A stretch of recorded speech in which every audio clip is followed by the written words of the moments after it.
اور پھر جب حضور صلی اللہ علیہ وسلم کو نبوت ملی، آپ کی معجزات تو اتنی کثرت سے ہیں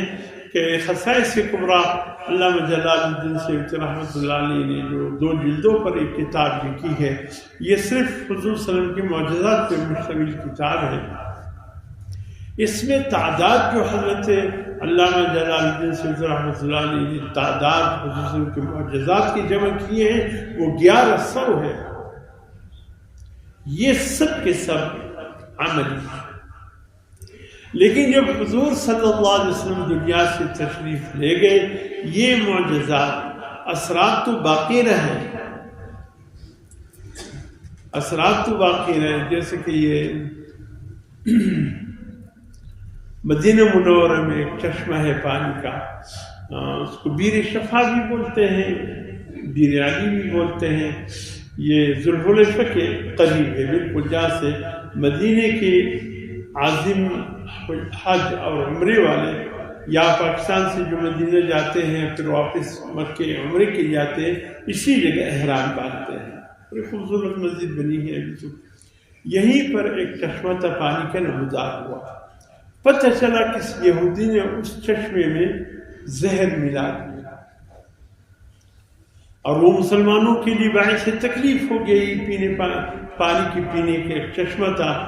کسی بدبخت بڑے ازلی دشمن ہیں، یا بھی اسرائیل پہ جو حملے کر رہے، بچوں کو مار رہے، عورتوں کو ترس نہیں آتے، ان ظالموں کے دل میں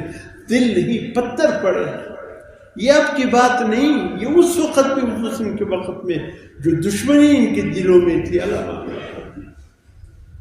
لَتَجِدَنَّ أَشَدَّ النَّاسِ عَلَى الَّذِينَ آمَنُوا، یعنی سخت ترین دشمنی میں آپ جس قوم کو پاؤ گے مسلمانوں کے ساتھ، اللہ فرماتے وہ یہودی، یہ بدترین دشمن ہے مسلمانوں۔ نہ مسلمانوں کے بچوں پہ ترس آتا ہے، نہ خواتین پہ ترس آتا ہے، ترس تو ان کے دلوں میں ہے ہی۔ تو اس وقت دیکھا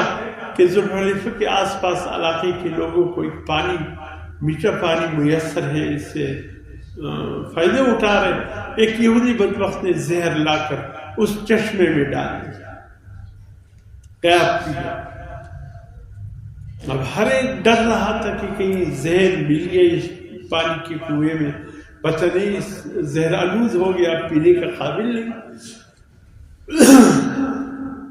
تو ذوالحلیفہ کے آس پاس رہنے والے لوگ حضور کے پاس تشریف لائے، یا رسول اللہ ہمارے ایک ہی پانی کا کنواں تھا، ظالم کسی یہودی نے آ کر اس میں زہر ڈال دیا، اب وہ پانی زہر آلود ہو گیا، ہمارے استعمال کے قابل نہیں رہا۔ حضور صلی اللہ علیہ وسلم تشریف لے گئے اور وہاں اس کنویں کے ساتھ بیٹھے رہے، اپنے لعاب مبارک اس میں پھینک کا، پانی نے جوش مارا، فرمایا اب ایک گلاس پانی اس سے لے کر مجھے پلا۔ حضور صلی اللہ علیہ وسلم کو پلایا گیا، فرمایا قیامت تک اب اس پانی میں اللہ نے شفا رکھی۔ جو اس پانی کو جس مقصد سے پیے گا، جو بیمار پیے گا، جو شفا، جو جس قسم کی اللہ پاک اس سے شفا عطا فرمائے گا، وہ پانی اب بھی حجاج کرام لاتے ہیں اپنے ساتھ اور اس کو بیر شفا سے کہہ کر کے وہاں سے بھر کر لائے۔ تو کچھ معجزات حضور صلی اللہ علیہ وسلم کے ابھی بھی ایسے ہیں کہ اس کے اثرات باقی ہیں مدینے یا آس پاس، اگرچہ وہ معجزہ وہی تھا جو حضور کی زندگی میں ہوا، لیکن اثرات ابھی بھی باقی ہیں۔